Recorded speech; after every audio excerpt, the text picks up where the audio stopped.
Michael Jackson wrote in his autobiography Moonwalk that Diana Ross was his mother, lover, and sister all combined in one. That's not a rumor. That's not a fan theory. He wrote that himself, published it for the world to read. And for decades, fans have believed that those words meant more than anyone in either family has ever been willing to admit. Because when you actually look at the evidence, the timeline, the songs, the private recordings, and especially the reaction Michael had when Diana married someone else, the theory that Michael Jackson and Diana Ross had a secret, intimate relationship starts to feel a lot less like a theory, and the songs he wrote about it might be hiding the truth in plain sight. Let's start at the beginning. Michael met Diana when he was 9 years old. She helped introduce the Jackson 5 to Motown, or at least that's how it was marketed. Their first album was literally called Diana Ross Presents the Jackson 5.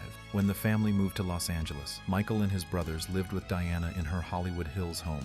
Not for a few days, for months. Michael wrote that he and Diana would go out together almost every day, just the two of them. She became the most important woman in his life outside of his mother. And as he got older, those feelings didn't fade. They deepened. By the late 1970s, during the filming of The Wiz in 1978, things reportedly changed between them. Diana's assistant at the time recalled that one morning both Diana and Michael were late to set and couldn't be found anywhere. When someone finally reached them by phone, they were together at Michael's apartment. Later that same day, Diana was overheard telling a friend, "Well, I'll tell you one thing. Michael definitely isn't that way." She was shutting down rumors about his personal life in a way that suggested she had first-hand knowledge. Puff Daddy recalled in a 1995 MTV interview that Michael once told him his first intimate experience was with Diana Ross. Whether that's completely accurate or not, the fact that it was said at all tells you something.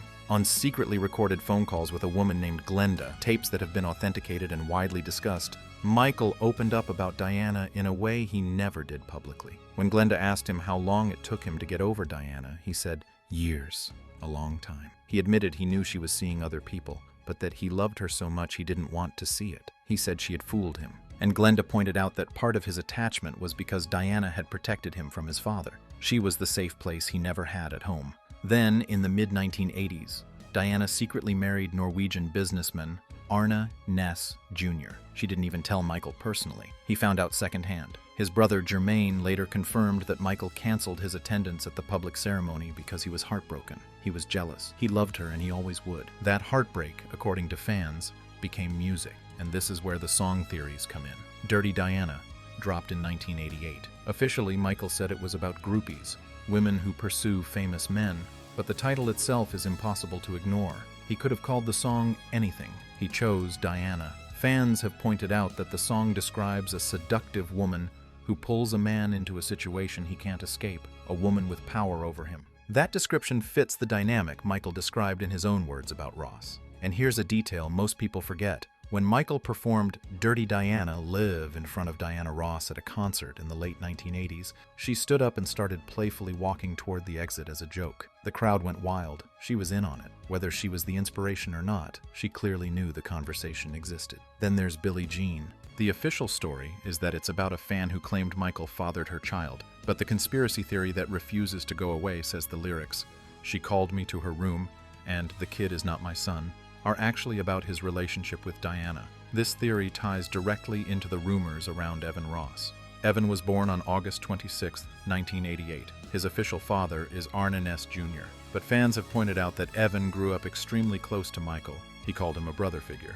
Michael held baby Evan in photos that Evan himself posted as a tribute after Michael's passing. And when you look at the way Michael treated Evan compared to Diana's other children, some fans believe the bond went deeper than friendship. In 2019, Evan addressed the rumors directly. He confirmed that Arne Næss Jr. was his father and said Michael was simply a family friend who was always around. But the internet never fully accepted that answer, especially because Evan has never taken a public DNA test, and the resemblance conversation continues to resurface every few years. Even the song Who Is It feeds the theory. In the music video, Michael holds up a card, and the name on it is Diana. The song is about a mysterious person who abandoned him, who left without explanation. Fans say that's not a coincidence. Neither is the fact that in his will, Michael named Diana Ross as the backup guardian for his 3 children, ahead of every other person on Earth besides his mother, Catherine. That's not something you do for a childhood crush. That's something you do for the love of your life. Evan Ross says Michael was like a brother, Diana has never spoken publicly about the nature of their relationship, and Michael took whatever the truth was to his grave. But the songs are still here. The lyrics are still here. And the fans who've been studying them for decades believe the answer has been playing on repeat the entire time, hidden inside the music of the greatest artist who ever lived. Subscribe, because the Michael Jackson rabbit hole never ends.